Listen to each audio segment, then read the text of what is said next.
திரு சீனிவாசன் ஒரு பொருளாதார நிபுணராக தமிழ்நாட்டுடைய கடன் 8,33,000 கோடி ஒட்டுமொத்த கடன். இதனுடைய நிதி பற்றாக்குறை 1,08,000 கோடிக்கு மேல். அது மட்டும் இல்லாமல் வருவாய் பற்றாக்குறை கிட்டத்தட்ட 49,000 கோடிக்கு மேல். இது அல்லாமல் நான் கேட்பது மின்சாரத்துறை கடன்களை எல்லாம் சேர்த்தால் 10 லட்சத்திற்கு மேல் போகும். அதை நான் சொல்லவில்லை. போக்குவரத்து துறை நஷ்டம், விலைவாசி, பத்திரப்பதிவு, மின்சாரத்துறை, சொத்து வரி, கட்டிட திட்ட வரைவு கட்டணங்கள், இப்படி எல்லா விஷயத்திலும் மக்கள் பாதிக்கப்பட்டிருக்காங்க. அடிப்படையான விவகாரங்களில் பால் விலை எல்லாவற்றிலும். இப்பொழுது நாங்கள் இப்படிப்பட்ட ஒரு மாயையை, ஒரு illusion has to be create a focus to the people. நாங்கள் வளர்ந்துட்டோம், செழிப்பாயிட்டோம், சாலைகள் சிறப்பாக இருக்கிறது, அப்படி மாதிரி ஒரு மாயப்பிம்பம் கட்டமைக்கப்படுகிறதா? இந்த ரேஸை பொறுத்த வரைக்கும் 2 விஷயங்களை நம்ம கவனத்தில் கொள்ளணும். ஒரு வரியாக சொல்லிடலாம். ஒன்று, இரவு நேரத்தில் நடந்தாலும் இந்த ஆஸ்பத்திரி இருக்கக்கூடிய காரணத்தினால் இங்கே இருக்கக்கூடிய நோயாளிகளுக்கு இந்த சப்தமானது ஒரு மிக பிரச்சனையாக, அதான் அவங்க சொல்கிறாங்க 150 டெசிபல். இரண்டாவது, இந்த மாதிரி ட்ராக்கை ப்ராக்டிஸ் பண்ணுறதுக்கு அவங்க 4-5 தடவை ஓட்டுவாங்க. திடீர்னு போட்டி ஆரம்பிக்க முன்னாடி இப்போ நீங்கள் சொன்ன இந்த சோழவரம், இழுங்காட்டு கோட்டைன்னா அதனுடைய வரைபடம் என்பது எப்பொழுதுமே இருக்கும். அந்த இடத்துல போய் ஒரு ப்ராக்டிஸ் பண்ணிவிடுவாங்க. எந்த இடத்துல டேர்னிங் வரணும், எந்த இடத்துல ஸ்பீடை குறைக்கணும், இன்க்ரீஸ் பண்ணணுங்கிறதுக்கு இங்கு அதில் அவர்களுக்கு ஒரு பிரச்சனை இருக்கும். அதனால் அதுக்குண்டான ட்ராக்கை ஓட்டி பார்க்குற, ட்ரையல் ஓட்டி பார்க்குறது ஒரு பிரச்சனையாக இருக்கும் என்று நினைக்கிறேன். இது ரெண்டும் அவர்கள் எப்படி எடுத்துக்கொண்டிருக்கிறார்கள், அதற்குண்டான பாதுகாப்பு அம்சங்கள் என்ன இருக்குன்னு. இரண்டாவது, இந்த ரேஸ் நடக்கக்கூடிய இடங்களில் சைடில் ஓப்பனாக இருக்கும். அதனால் ஒரு கார் பாதையை விட்டு வெளியே போனால் அது ஒரு புல்தரை மீது தான் போகும். இது நகர்ப்புறத்தில் இருக்கிற 2 பக்கமும் கடைகளும் கட்டிடங்களும் இருக்கக்கூடிய ஒரு இடம். அந்த இடத்தில் அது பாதையிலிருந்து போகிற வேகத்தில் பாதையை விட்டு மீறி போனால் அது என்ன விதமான சங்கடங்களை ஏற்படுத்தும் என்று தெரியவில்லை. மிகப்பெரிய இந்த 2 விஷயத்தையும் ஒரு பக்கம் வைத்துக்கொள்வோம். ஒரு அரசானது, நீங்கள் இப்போ சொன்ன இந்த 8 லட்சம் கோடி, இந்த அரசானது 2 விஷயங்களில் கவனம் செலுத்தணும். ஃபைனான்ஸ்னு வரப்பொழுது அந்த ஃபைனான்ஷியல் ஆங்கிளாக நான் சொல்கிறேன். அரசியல் கோணங்கள் வேறு விதமாக இருக்கும். ஒன்று ப்ரூடன்ஸு, இன்னொன்று ஃப்ரூகாலிட்டின்னு சொல்லுவாங்க. ப்ரூடன்ஸ்னா இப்போ ஒரு புத்திசாலித்தனத்தோடு பணத்தை செலவு, அதாவது விவேகத்தன்மையான அறிவு படுறது, ஞான புத்தி. ஃப்ரூகாலிட்டின்றது சிக்கனமாக இருக்கு. புத்திசாலித்தனமாகவும் இருக்கணும், சிக்கனமாகவும், விவேகத்தன்மையோடும் சிக்கனமாகவும். ஆனால் அதனுடைய பலன் மக்களுக்கு. ஆமாம், அதனுடைய உடனடி பலன், நெடுங்கால பலன், அதுக்கு லாங் டைம் வியூவையும் எடுத்துக்கணும் நம்ம. அதுவும் இருக்கணும். ஒரு ஸ்போர்ட்ஸுன்ற பொழுது இதை ஸ்போர்ட்ஸுன்ற கேட்டகரியில் பாஸ்கர் கொண்டு வரல.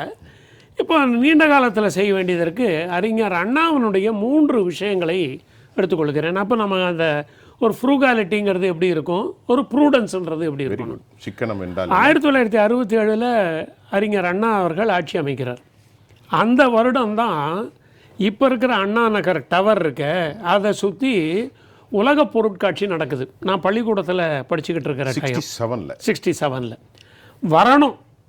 ஆனால் அதை எங்களுக்கு கொஞ்சம் டைம் கொடுக்கணும்னு கேட்டு 68 தான் இனாகுரேட் பண்ணுறாங்க.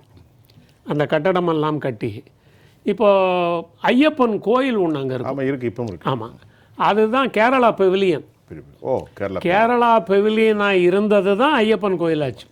அந்த என்டையர் பகுதியை நம்ம பார்க்கணுன்னா அந்த டவர் மேலே ஏறி ஒன்றுமே இருக்காது இல்லை, நாலனா அப்போ அதுக்கு இல்லை. நீங்கள் அந்த பகுதியில் இருந்தபோது ஒன்றுமே இருந்திருக்காது, ஒன்றுமே கிடையாது. அது வந்து ஒரு நடுவங்கரைன்னு பேர்.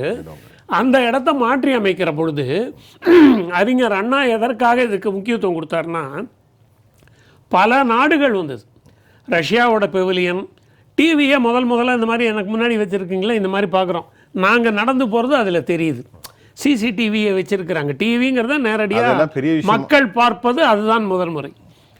அப்போ அந்த இடத்தில் போடப்பட்ட சாலைகள், அவ்வளவு அகலமான சாலைகள், பேரறிஞர் அண்ணா அந்த அளவுக்கு அவ்வளவு தூரத்திற்கு சிந்தித்து செய்திருக்கு. ஆர் வெங்கட்ராமன் ஐயா அவர்களுடைய கான்ட்ரிபியூஷனும், மத்திய அமைச்சரவையிலிருந்து அறிஞர் அண்ணாவினுடைய ஒரு தொலைநோக்கு பார்வையும், இது இங்கே நடக்கிற பொழுது மொத்த பலனையும் நம்முடைய மாநிலம் பெற வேண்டும் என்பதற்காக செய்திருக்கிறார். அதற்கு பின்பு அவரால் தொடர முடியவில்லை, அவர் மரணித்து போனார். அவருடைய மரணம் அகால மரணமானது ஒரு வருந்தத்தக்க ஒரு விஷயம். அவர் இருந்திருந்தால். இரண்டாவது, ஆட்சிக்கு வந்த உடனே சாமிநாதன் ஒருத்தரை செலக்ட் பண்ணுறார்.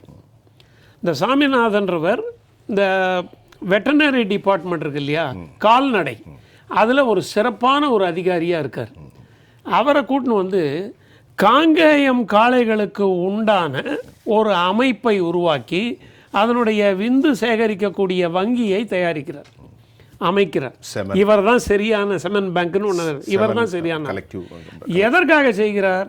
காங்கேயம் காளை என்பது வெறும் ஒரு ஜல்லிக்கட்டுக்கானது மட்டுமல்ல, அந்த கால்நடைக்கு உண்டான ஒரு இன விருத்தியை, வலிமையான இன விருத்தியை உருவாக்கும் என்பதற்காக அதுக்கு சரியான நபரை கொண்டு வந்து போடுறார். சுவாமிநாதன்ற ஒரு நபரை கொண்டு வந்து போடுகிறார். இது இரண்டாவதாக வைத்துக்கொள்ளலாம். எல்லாம் பேரறிஞர் அண்ணாவுடைய சாதனைகளை சொல்றேன். மூணுமே நான் சொல்ல போன்ற அடுத்ததும் சேர்த்து. முதல் உலக தமிழ் மாநாடு கோலாலம்பூரில் நடந்துடுது. ரெண்டாவது தமிழ்நாடு சென்னையில் நடந்தது. நான் அந்த ஊர்வலத்தில் ஓரத்தில் ஒரு மாணவனாக நின்று அந்த பள்ளிக்கூட மாணவனாக இருந்து பார்க்கிறேன். அதன் மூலம் என்ன நடந்ததுன்னா, மொழிக்கு உண்டான ஒரு விஸ்தீரணம் கிடைத்தது. உலக அளவில் சர்வதேச மொழியை எடுத்து கொண்டு செல்வதற்கு நீங்கள் பாருங்கள், மூணையும் பாருங்கள். ஒன்று வியாபாரம், அடுத்தது நம்முடைய மண்ணினுடைய மாண்பை காக்கின்ற ஒரு கால்நடை, இன்னொன்று நம்முடைய மொழி. எவ்வளவு திட்டம், எத்தனை தொலைநோக்கு பார்வை. இப்படி தான் ஒரு அரசு இருக்கணும். இது வீணடிக்கப்பட்ட ஒரு வேலையாகவும் இருக்கிறது. ஆனால் நமக்கு இப்போ கூட சரி பண்ணிடலாம். எப்படின்னா, அம்மா அவர்கள் குறிப்பிட்டிருக்க, சின்னம்மா அவங்க குறிப்பிட்டிருக்க மாதிரி இந்த மொத்த செலவையும் இந்த கம்பெனிக்கிட்டேருந்து ஸ்பான்சராக வாங்கிட்டா மேட்ரு ஓவர். இல்லை, அதை பிப்ரவரி 19 உச்சநீதிமன்றம் வந்து தடை பண்ணிட்டாங்க. அதுக்கு முன்னாடி உயர்நீதிமன்றம் வந்து பிப்ரவரி 19 இந்த ஃபண்டை 42 கோடியை ரேஸ் ப்ரமோஷன் கம்பெனிலேருந்து வாங்கினாங்க. இவங்க அதில் நம்முடைய வழக்கறிஞர்கள் போய் வாதிட்டதன் அடிப்படையில் இல்லைங்கிறது இப்போ இடைக்கால தடையில் இருக்குது. கார் ரேஸுனாலே மைக்கேல் ஷூமாசர் தான் எல்லாருக்கும் ஞாபகம் வரும். மைக்கேல் ஷூமாசர்ன்ற ஒரு பேரில் ஒரு எக்கானமிஸ்ட் ஒரு புக் எழுதியிருக்கார். இந்தியாவில் மகாத்மா காந்தியை பார்த்து, அதனுடைய தலைப்பு ஸ்மால் இஸ் பியூட்டிஃபுல், சிறியதே அழகுன்னு தமிழ் படுத்தியிருக்காங்க. அதில் எக்கனாமிக்ஸில் எப்படி செலவு பண்ணணும்னு போட்டிருக்கு. விளையாட்டுத்துறை என்பது ஒரு சில பகுதிகளில், ஒரு சில இடங்களில் இது போன்று பிரம்மாண்டமான நிகழ்ச்சிகளை நடத்த வேண்டிய அவசியமும், அதே நேரத்தில் பயிற்சி பரவலாக எல்லோரையும் சென்று அடையுமாறு இருக்கணும். எல்லா இடத்துலையும். இப்போ அவர் சொன்னார் இல்லையா, கபடி போட்டின்னு சொன்னார் இல்லையா, கபடி போட்டி, ஜல்லிக்கட்டு, நீச்சலுக்கு உண்டான போட்டி, எல்லாவற்றையும் ஆங்காங்கே நடத்துவதற்குண்டான செலவை செய்தால் டேலண்ட் இம்ப்ரூவ் ஆகிடும்.